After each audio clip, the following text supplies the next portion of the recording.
Greetings, Info Warriors. Today's date is January 8th, 2013. I'm your host, Rob Dew, and this is the Infowars Nightly News. Join us tonight as we celebrate a great victory as Alex Jones hijacked the Piers Morgan Show. Tonight on the Infowars Nightly News, Piers Morgan reveals that silently nodding his head while Alex Jones runs him over with UK crime statistics is all part of CNN's master strategy. Alan Dershowitz says he fears a gun owner with no criminal record. I don't want that man to have a gun. I wouldn't feel comfortable having an argument with him in his home. And Rob Dew breaks down how Piers used deportation to dodge an insightful gun interview. All that and James Holmes' prescription drugs coming up on the Infowars Nightly News.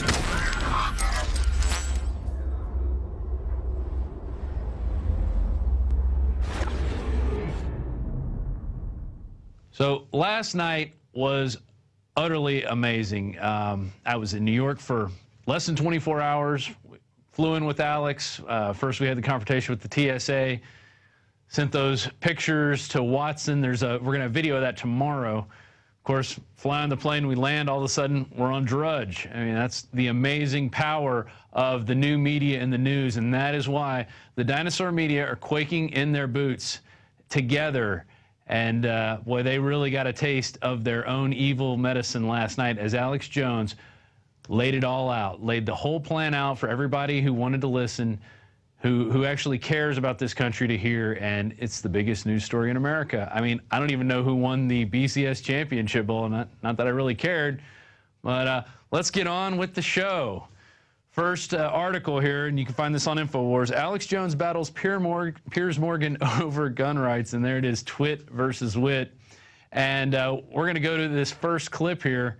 And, I mean, just being in the green room watching it, I taped the whole thing there, and the energy was amazing. And I could hear people scurrying back and forth between segments, whispering, talking. And, well, let's just go to the clip right now, and then we'll come back and analyze Hitler took the guns. Stalin took the guns. Mao took the guns. Fidel Castro took the guns. Hugo Chavez took the guns. And I'm here to tell you, 1776 will commence again if you try to take our firearms. Doesn't matter how many lemmings you get out there on the street begging for them to have their guns taken. We will not relinquish them. Do you understand? That's why you're going to fail, and the establishment knows no matter how much propaganda, the Republic will rise again when you attempt to take our guns. And that was just the beginning of the interview. It gets way better. Go out and find it on YouTube. I think we have the whole thing posted at Infowars.com titled Alex Jones Battles Piers Morgan Over Gun Rights. It was epic. It was historic. And it was great to see Piers get a taste of his own medicine because, you know, if you watch the Larry Pratt interview, he ran all over Larry Pratt, calling him a little man, calling him stupid. I mean, just screaming at the guy as he was just pouring out calm statistics and facts over and over again. And this time he got a taste of his own medicine. And I think he was expecting it. I don't think he was expecting all of it, especially by the end of that second segment where Alex went into his British accent and just kept laying it out. I mean, he went straight into the accent and just kept laying out more and more and more ammunition for us to fight these gun-grabbing globalists. And I just think it was amazing. Melissa Melton has a whole kind of breakdown of the entire interview. Her article is titled, Alex Jones to Piers Morgan, You're Not Going to Take Our Guns. So it starts off, Piers asks, why do you want to deport me?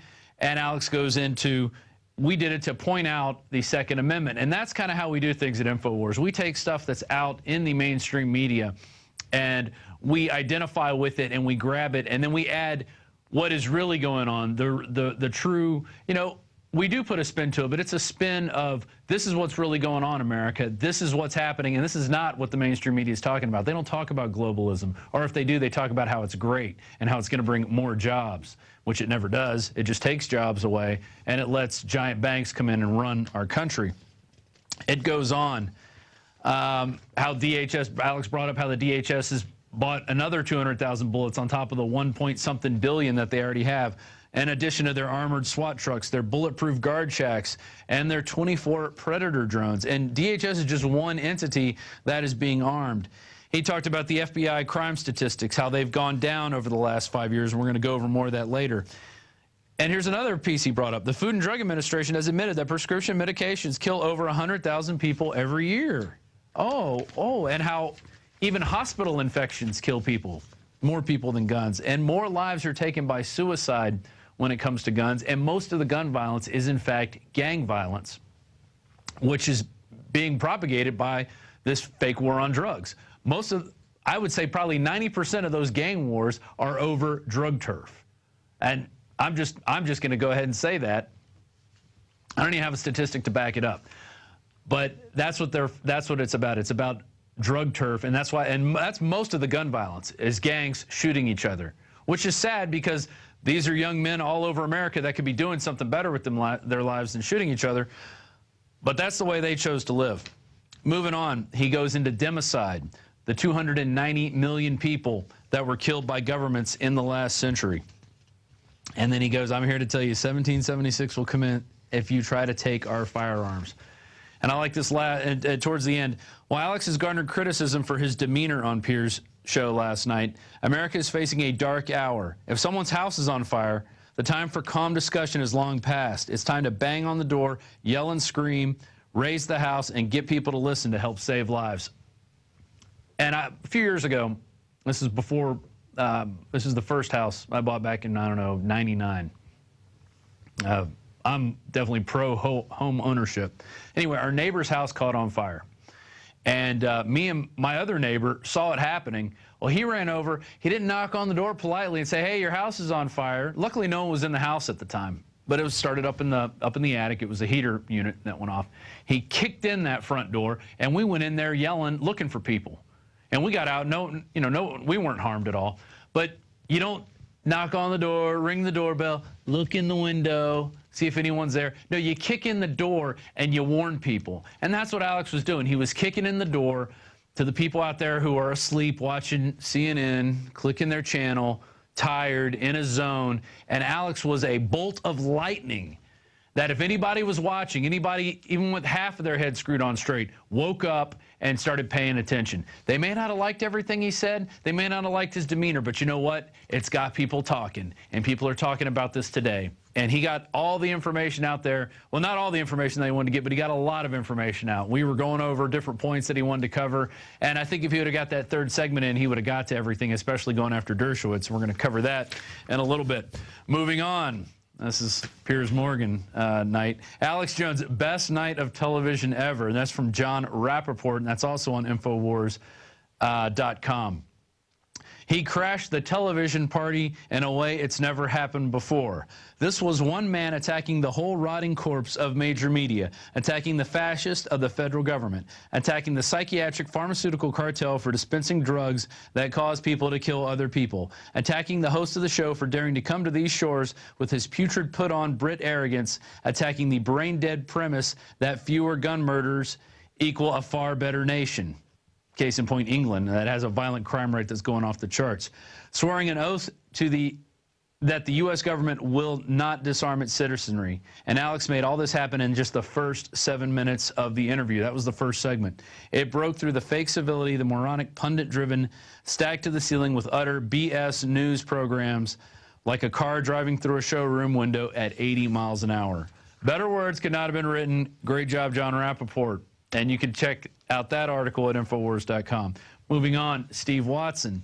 Deluded Piers Morgan compares himself to John Lennon. He's running around licking his wounds today, how he's playing a victim, like he never talks over anybody, or he never steps on people or calls them names. And Alex didn't even call him a name except for a red coat. And I think he called him a Jolly Roger at one point, or said, put on your Jolly Roger uniform. A lot of people like that, like calling him a pirate. That's what he is. Jones marched past the TSA threats of arrest, got onto a plane to New York, walked into the CNN building, and proceeded to give the British subject a verbal lathering he will never forget. Today, every single major publication and TV station in the U.S. and Britain is reporting on the confrontation.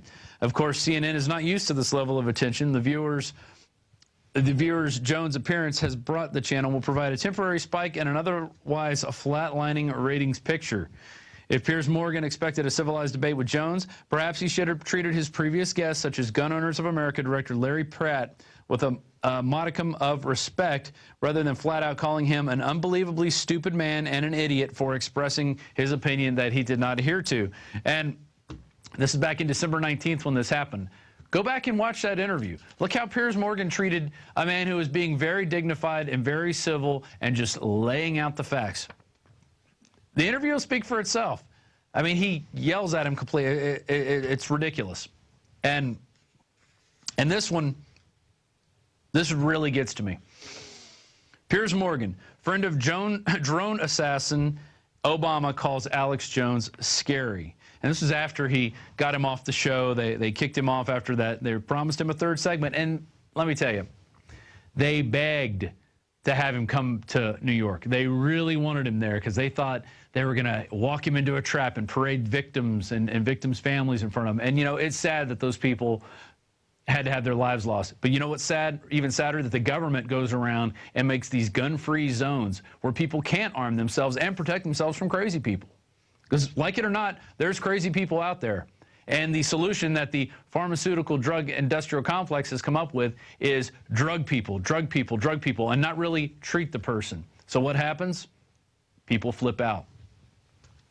Anyway, moving on. This is from Paul Joseph Watson. Piers Morgan, who regularly hangs out with the architect of drone strikes, which have killed almost 200 children, really took the biscuit when he called Alex Jones scary in a Politico interview following last night's already infamous CNN confrontation. In a Politico interview released today, Morgan remarked, "That kind of vitriol, hatred, and zealotry is really quite scary. I didn't feel threatened by Jones, but I'm concerned that someone like him has that level of influence," adding, "There's got to be a level of discourse that can raise above what happened last night. It was undignified and unedifying." I agree, Piers. You are undignifying and unedifying. Coming to our country and telling us that we have to give up our guns so crazy people can shoot us whenever they feel like it. Because what happens is when there's gun bans, criminals don't turn in their guns. They keep them. And then they start running the streets and they start running wild. The only thing that keeps them in check is an armed populace and people who know how to responsibly use firearms. So right now, I want to go to a video that I put together. We played it a couple weeks ago, and it's called "Obama Orders Children Murdered." And you can see it at Prison Planet Live, and it's got almost 150,000 views. It's on Prison Planet Live right now. It's called "Obama Orders Children Murdered." And basically what I did was put a graphic up for every time there was a child or a number of children killed in the different drone strikes or different massacres that were done by U.S. troops or NATO troops or any type of Western group that's going into these places, especially Pakistan. It's really sad. We're not even at war with Pakistan, yet we've killed nearly 200 children in that country with our drone strikes. So you have to ask yourself, you know, Piers Morgan getting up and using these 20 dead children in Sandy Hook as a pretext to come and take our guns when we have Obama, who is just going hog wild with the drones, not asking for drone control from Obama, just let him, oh, that's okay, because he's on my side, and he wants to take the guns, and that's really what we're after. We're really after the guns, and it's not for saving children. No, it's not for that. It's for control. So we're going to go to that video right now. We gather here in memory of 20 beautiful children and 6 remarkable adults.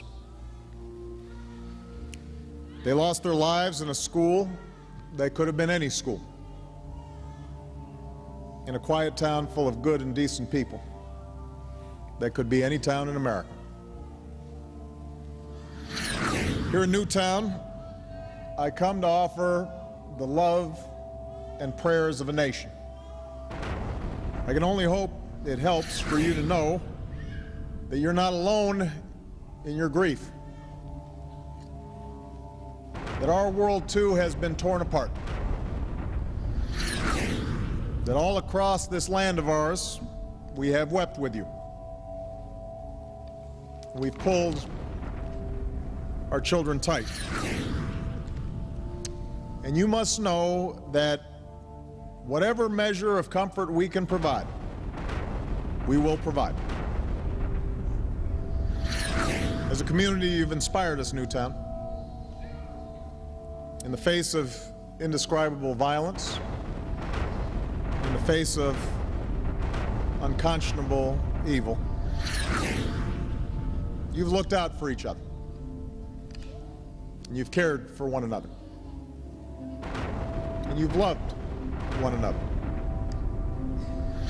This is how Newtown will be remembered. And with time and God's grace, that love will see you through. But we as a nation,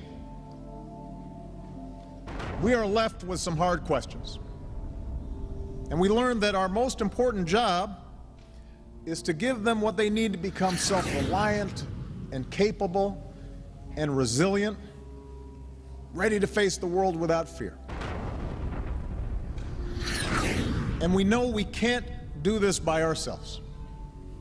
It comes as a shock at a certain point where you realize no matter how much you love these kids, you can't do it by yourself. That this job of keeping our children safe and teaching them well is something we can only do together, with the help of friends and neighbors, the help of a community, and the help of a nation. And in that way, we come to realize that we bear responsibility for every child, because we're counting on everybody else to help look after ours. That we're all parents, that they're all our children. This is our first task, caring for our children. It's our first job. If we don't get that right, we don't get anything right. That's how, as a society, we will be judged. And by that measure, can we truly say, as a nation, that we're meeting our obligations? Can we honestly say that we're doing enough to keep our children, all of them, safe from harm? Can we claim as a nation that we're all together there, letting them know that they're loved and teaching them to love in return? Can we say that we're truly doing enough to give all the children of this country the chance they deserve to live out their lives in happiness and with purpose? I've been reflecting on this the last few days, and if we're honest with ourselves, the answer is no. We're not doing enough, and we will have to change. Since I've been president, this is the fourth time we have come together to comfort a grieving community torn apart by mass shootings. Fourth time we've hugged survivors. The fourth time we've consoled the families of victims. And in between, there have been an endless series of deadly shootings across the country, almost daily reports of victims, many of them children, in small towns and big cities all across America. Victims whose, much of the time, their only fault was being in the wrong place at the wrong time. We can't tolerate this anymore. These tragedies must end.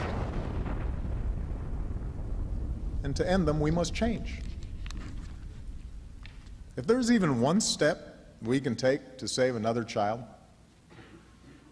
then surely we have an obligation to try. In the coming weeks, I'll use whatever power this office holds to engage my fellow citizens, from law enforcement to mental health professionals to parents and educators, in an effort aimed at preventing more tragedies like this.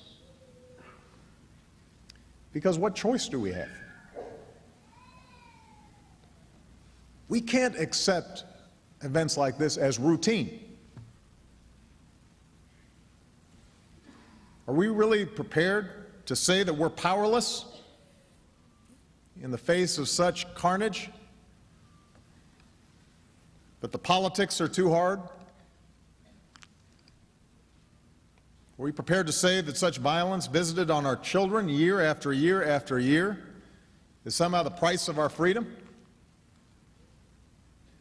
There's only one thing we can be sure of, and that is the love that we have for our children, for our families, for each other. The warmth of a small child's embrace. That is true. The memories we have of them, the joy that they bring, the wonder we see through their eyes, that fierce and boundless love we feel for them, a love that takes us out of ourselves and binds us to something larger. We know that's what matters. We know we're always doing right when we're taking care of them, when we're teaching them well, when we're showing acts of kindness. We don't go wrong when we do that. That's what we can be sure of. Charlotte, Daniel, Olivia, Josephine, Anna, Dylan, Madeline, Catherine, Chase, Jesse, James, Grace,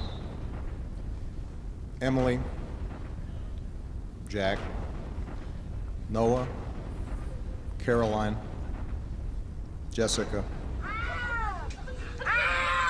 Benjamin, Avalio, Allison. God has called them all home. For those of us who remain, let us find the strength to carry on and make our country worthy of their memory. I encourage you to get that video, Obama orders children murdered, and pass it out to all your gun-grabbing friends and see how they're talking after that, after watching that, because video speaks for itself. Moving on. I don't want that man to have a gun. After CNN ejected Alex Jones following an impassioned defense of the Second Amendment on the Piers Morgan Show last night, Harvard Law School professor Alan Dershowitz said Jones is a piece of evidence for the disarmament case by the gun grabbers. And we have a clip from that little transaction of Dershowitz, who's actually supposed to debate Alex.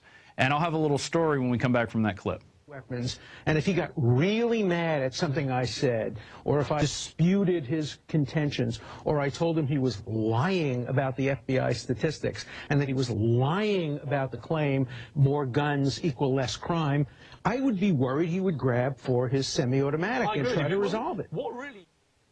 Wow, so Alex Jones is a liar for bringing up FBI statistics off the FBI's own website, and he's scared of him. Alan Dershowitz is scared of him because he might not agree with him. When, in all reality, Alan Dershowitz is the gun grabber who wants to see people disarmed and be killed. That's what his wish is for, in my opinion. So it was funny, after they brought Alex out, I thought he was going to do a third segment, and I was set up in the green room videotaping the television there. I hear, oh, Alan Dershowitz, hey, let's get a picture. Oh, I really like those torture memos you authored. And as Alan Dershowitz is walking by, and the producer starts screaming at Alex, enough, Alex, enough, being real melodramatic, trying to scurry us out of there. Another guy came up to me and said, what are you doing filming? I said, nobody said I couldn't film here. I've been walking around with cameras for 30 minutes. No one said a word.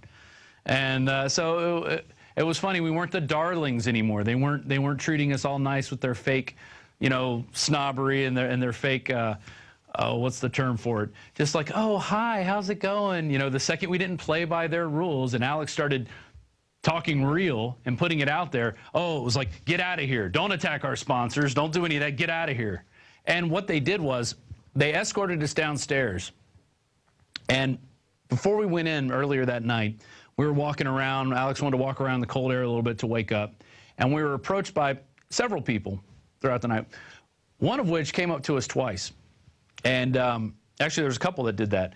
But this guy came, he was looking right at us, and he walks up. He's like, oh, hey, how's it going? And, you know, I'm really looking forward to tonight. I wanted to get a whole group out here, have a big protest. I'm like, oh, okay. He's like, are you planning anything tonight? And we're like, no, we're not planning anything. We're going to do the show. And he shakes our hand, and we walk off, and we go shoot some video, and we're coming back. And all of a sudden, this guy appears right behind us, like, oh, man, go after that limey, you know, go after him. And really spooky. And Alex had seen other people earlier in the day, and he didn't even mention it to me. I was busy shooting video, looking at the cameras. So then we're on our way leaving CNN. Let's go ahead and roll that clip. Here we are going out the back door, which we asked to go out the front door, and they're like, no, you got to go out this door. And all of a sudden, this guy appears right here, looking right at Alex, and then he walks into the wall. There's a wall right there. He's looking right at Alex, talking into his phone, real quiet, glancing at him, and then he just walks into this area where there's no door. That was all. It was a glass window. The door was a little farther away from where we came at him. He just walks right in there and stops. And it's like, what is this? Very, very peculiar. I mean, is this guy one of the people that was casing us? We thought we were being cased. We get back to the hotel. We shoot one video, pack up our stuff, and we got to Jersey. We took off out of Newark Airport 6:30 this morning. So I've been up since 4:30 this morning, getting about 3 hours of sleep before that because it was a pretty intense night. So if I'm not 100% on right now, that's the reason. But let's look at these gun statistics that Alan Dershowitz said Alex was lying about. Here we go, and this is Paul Joseph Watson put these out yesterday. Inconvenient facts that the gun control lobby cannot answer, and there's the graph right there. You have 1.4 million violent offenses. That's gone down over 200,000 in 4 years, or 5 years right there. And Dershowitz said Alex lied about these statistics. And these are the latest figures obtained by the FBI offenses that state violent crime has been falling since 2007. Now let's look at the next slide, which is crime versus guns. You can see crime going down, guns going up. As people get, and this is going up since the 70s. So you can see a long history. More people are getting guns. Less people are afraid of guns because they realize it's a tool. It's not something that's going to go out and shoot people and kill people by itself, as Mike Adams demonstrated in a really funny video we played a couple weeks ago. Amongst the top 10 killers in the United States, homicide by firearms is at the bottom of the list, according to the CDC and FBI. Almost 20 times more people die in the United States from medical errors than they do from firearm homicides. Yet there is no outcry to slap draconian regulations on the medical industry. And I believe we have one more graph. Let's go to that one. These are the number of people killed by tobacco, medical errors, unintentional injuries, alcohol abuse, motor vehicle accidents, drug abuse, unintentional poisoning, falls, firearms, way down at the bottom of the list. Way down. Non-firearm homicides, which is with clubs and bricks and baseball bats, that's even more than with firearms. But these people don't care. They don't care about real facts. They just care about getting your guns because that is the agenda. The agenda is to disarm people so they can come in and say, look, you can't build that. You can't do that. Everybody, oh, nobody has jobs. Let's all round you up into the FEMA camps. Oh, I mean freedom camps. And we'll have jobs there for you. We'll be picking up trash and you'll be grooming our stool and all those great things that they like to do. Now let's look at Chicago. Here's the last graph on here. This is the number of murders committed with handguns, a place that has draconian gun laws. 40% higher than before the ban on guns. You can see when the ban was enacted in 1981, and now in 2007, oh my goodness, we see a rise in gun crime. So the statistics speak for themselves. Following the hijacking that Alex did of the Piers Morgan Show, Alex Jones is the #1 Twitter trend after the CNN confrontation. You can see the United States trends, and Alex Jones is #1, and in the world, 1, 2, 3, 4, 5, 6, 8, he's #7. That's pretty big. Pretty big for a guy that has, shouldn't even be talked about, or now he has too much influence now that he gets on and he's given that area, that arena, that fake arena that they want you to think is so big and so prized.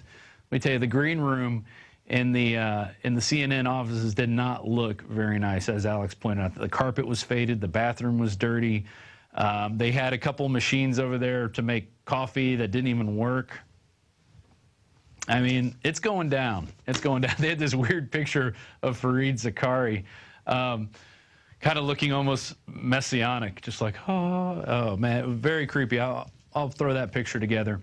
And tomorrow, I'm going to edit up the video of Alex confronting the TSA. It's about a 15-minute video, and there's a lot of Alex being detained in the area, the glass area where they do the pat-downs, which they didn't do. They brought him over there. They did the beep.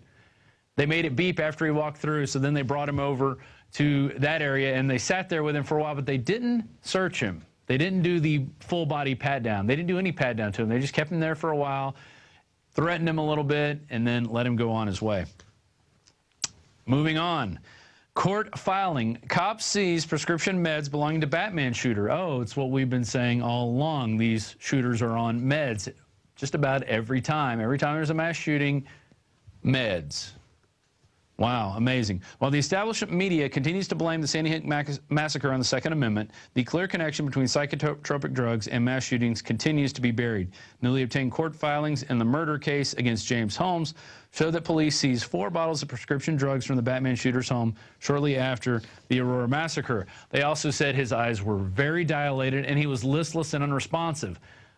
That doesn't seem like a guy who went in there and shot all those people with the gun that had the 100-round magazine, but when they found it only had a little banana clip in it. That's even stranger. And it's even stranger that we haven't seen any of the security footage from that. We haven't seen any security footage from Sandy Hook either. What also? We haven't seen the front door that supposedly the Sandy Hook shooter, Adam Lanza, the alleged Sandy Hook shooter, blasted his way through. No pictures of that. You would think that the media would capitalize on that image, like, here's where the gunman busted through. But no, they're not doing that. Very interesting. Couple more stories. College Park, this is a story we covered back in November, and now it's come back up again. You remember Julie Bass in Michigan, who was being threatened for having a garden in her front yard? This is in Orlando. College Park couple says front yard vegetable garden is under fire again. Helveston's, that's Jason and Jennifer Helvenston, launched protest against Orlando's law facing fines. A College Park couple vegetable garden is on the chopping block again after the city threatened fines if they don't uproot it by Thursday, which they say violates their constitutional right to peacefully use their property to grow their own food. They're going to give them $500 a day fines.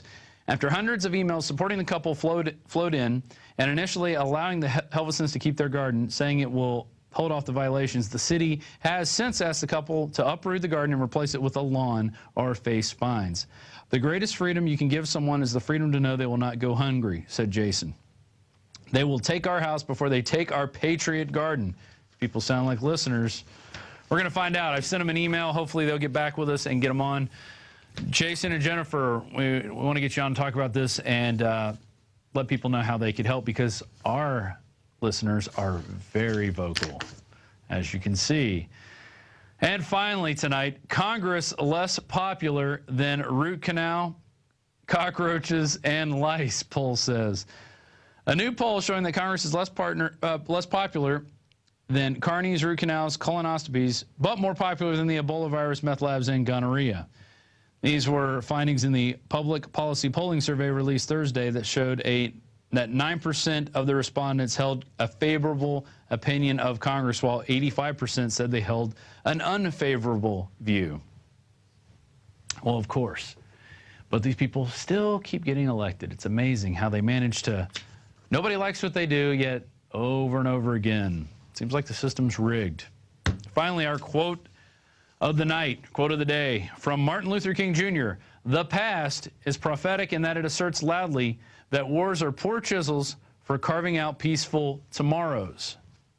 Yet, what do we see? We see our governments telling us that war is the only answer to a peaceful world, and that we have to send drones up in the air and kill children in order to save us from Al-Qaeda, and that we must all be groped by the TSA, which I did get groped in New Jersey coming back home. The guy didn't do a good job, though, but I actually want to thank him for that. And he knows who he is if he's watching right now. Anyway, that's our show for tonight. We don't have a guest tonight. We just wanted to cover this Piers Morgan stuff. And, you know, I think it was overall, Alex did a kick-butt job. I mean, a lot of people could say how they would have done it better. You don't know until you go into the belly of the beast how you're going to react. And Alex Jones did an exemplary job. I was there. I saw it all firsthand. I saw when they escorted us out after they were being so nice to us at the beginning, and how they never mentioned that they were going to have victims' families on. Alex even asked them that. Were y'all going to have victims' families or anything, or any of the kids? Oh, no, no, no. And then what did they start off with? Boom, victims' families, and who are for reasonable gun control. There is no reasonable gun control. Once they start taking one firearm, they're going to start taking them all. That's how it is. So get out there and get your guns and learn how to use them responsibly, because that is the true nature of the Second Amendment. It is not for duck hunting, as Jakari Jackson said in our piece. In fact, let's end with that tonight. Let's end with our call for a new plan tonight as we end tonight. And if you're not a member right now, if you're watching this on YouTube, please consider becoming a member of PrisonPlanet.tv. We have an amazing special right now, $39.95 for a full year. That's it. That's the first year right there. Less than $40, and you can have over 10 people share the passcode at any one time. So you could probably have 20 as long as you're not on at the same time. It's called Operation Wake the Sleeping Giant. You can get that passcode, send it out to the people you love, send it out to the people you know. Say, hey, look, free information. Remember the guy on Piers Morgan? Here's his nightly news show every night. And he's got his day show. You can watch the day show in video and see all the great things. Today we gave the Skeksis Award out to Alan Dershowitz, and he deserved it, because he is a Skeksis. And we're going to have more on Alan Dershowitz. Now that he wants to attack us and say we're bad for wanting our guns, we're going to dig up a little bit on Alan Dershowitz and see what he's hiding in his closet. That's it for tonight. I'm your host, Rob Dew. It's been a pleasure doing the news tonight and going up there and accompanying Alex as he hijacked CNN and the Piers Morgan Show for just a short time, but just enough of jamming some truth into that transmission, into those airwaves that will reverberate for months to come. Thank you and good night. Northwoods, Gulf of Tonkin, Gladio, Kent State, Ruby Ridge, Waco, Oklahoma City, the World Trade Center, the Pentagon, Shanksville, Hurricane Katrina, Fast and Furious. Fast and Furious. Fast and Furious. How many more? How many more? How many more false flags? How many more? How many more government buildings? how many more innocent people? How many more? How many more? What has been the #1 cause of unnatural death in history? Democide, or death by government, has killed 290 million people on record. 290 million people killed. Killed. 290 million. Killed by government. The government. The #1 killer in history is democide. Democide. Democide. Death by government. Look it up. Go look it up. In the 20th century, government murdered 4 times as many people as were killed in all the international and domestic wars combined. USSR, 61,911,000 people killed. Hitler's Germany, nearly 21 million people killed. Japan's imperialism, nearly 6 million people killed. Western colonization killed over 50 million people. Pol Pot's Cambodia, funded by the U.S. government. 2 million people killed. China's Communist Party, as many as 76 million people killed between 1949 and 1987. And the list goes on and on. So now you know the most dangerous thing to you and your family in the world is government. Because mass murderers agree. Gun control works. Disarming citizens is democide. Disarming citizens is democide. Disarming people is democide. How many people have died because of Fast and Furious? No more false flags. Enough. Enough. It's enough. Now is the time. It's time. It's time to realize that when the government takes your guns, people die. It's time to realize the biggest threat to you and your family is government. It's time to recognize government is the greatest killer of all time. It's time. Demand a plan. Demand. Demand a plan. Demand a plan right now. As a free human being. As an American. As an American. As an American citizen. as a patriot. For your children. Demand to know why you and your children are forced into gun-free zones while government officials, celebrities, and their children are protected by armed guards. Demand they show you the word hunting in the Second Amendment. Demand to know why the government shipped thousands of guns to Mexican drug cartels. Demand our government stops blowing up federal buildings. Demand that our troops stop protecting opium fields in Afghanistan and come home. Demand the government stop this phony drug war. Demand to know why the Department of Homeland Security bought more than 1.6 billion hollow point bullets with our money. Demand our government stop poisoning our food supply with genetically modified organisms. Demand that President Obama stops killing innocent women and children all around the world with his illegal drone attacks. Demand an end to these unconstitutional wars. Demand that the TSA stop groping our genitals at the airport. Demand that the NSA stop illegally spying on all of us all the time. Demand that toxic fluoride be removed from the water supply. Demand our politicians uphold the Constitution and Bill of Rights as they swore to when they took office. It's time. It's time for our leaders to act like